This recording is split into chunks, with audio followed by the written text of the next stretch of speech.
4, 3, 2, Temperature 1. 73 degrees.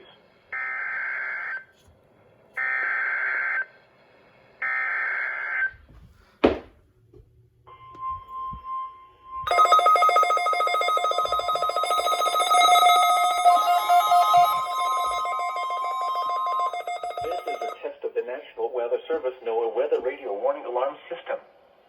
This test is conducted every Wednesday between 11 a.m. and noon local time, unless there is severe weather in the area, in which case the test is postponed until Thursday. Again, this is only a test. There is no severe weather in the area at this time.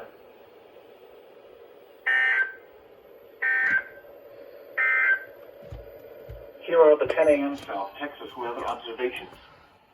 At Laredo, cloudy.